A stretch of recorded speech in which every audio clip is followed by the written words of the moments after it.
Moving on to the 3.2 के third के second question पर। ठीक है, ये चलिए जल्दी जल्दी से करते हैं। मैंने आपको बताया था बोर्ड एग्जाम में आने वाले क्वेश्चन यही होते हैं, आप लोगों को इस पे बहुत ध्यान देना चाहिए।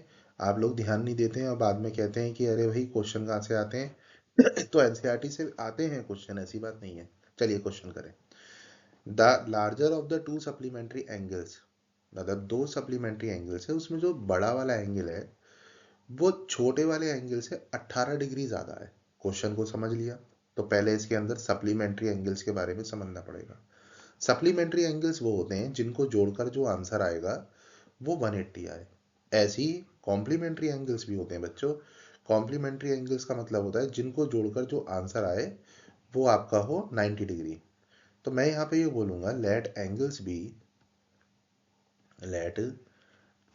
बी एक्स एंड वाई और according to question X plus Y कितना होगा आपका 180 डिग्री। ओके, इसके बाद हमने अगली इक्वेशन को देखा कि सप्लीमेंट्री एंगल्स में एक एंगल जो है वो स्मॉलर वाले से 18 डिग्री अधिक है। तो मैं ये बोलूँगा कि x इक्वल टू वाई से 18 ज़्यादा है। 8 वाई प्लस से 18 लिख दिया सेकंड इक्वेशन।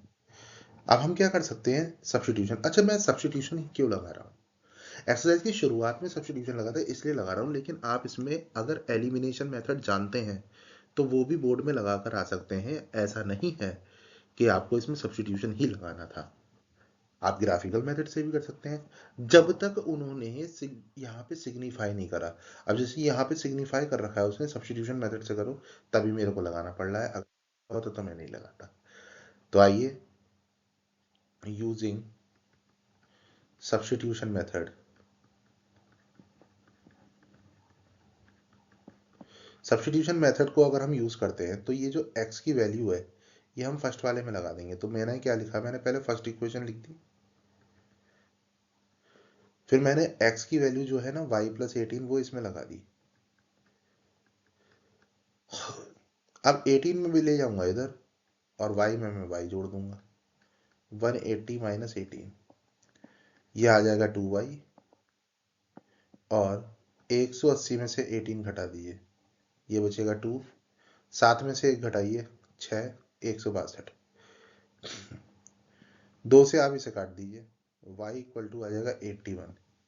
जैसी y की वैल्यू 81 आ गई, आप इसमें लगा दीजिए x equal to Y plus 18, X equal to 81 plus 18, x equal to 99। तो आपके दोनों एंगल कौन कौन से हो गए, एक एंगल आपका कितना हो गया इसके अंदर 81, और एक एंगल कितना हो गया आपका 99। तो ये दोनों एंगल है जिन्हें जोड़कर आपका 180 भी आ रहा है, और जिनके बीच में जो डिफरेंस है वो भी कितना है 18 है। होप सो आपको समझ में आया होगा। Do like and share and comment. Share इसलिए ज़रूरी है क्योंकि आपका जो दोस्त बैठा हुआ है, अगर आप उसे दे देंगे तो वो आगे बैठ के आपको पूरा क्वेश्चन का सॉल्यूशन दे देगा, जस्ट एज अ जोक। लेकिन आप इसे लाइक एंड शेयर करें, इससे हमें सपोर्ट मिलता है ताकि हम और वीडियोस इसकी बना सकें और आगे आपको और अपग्रेडेशन दे सकें। Bye bye, take care.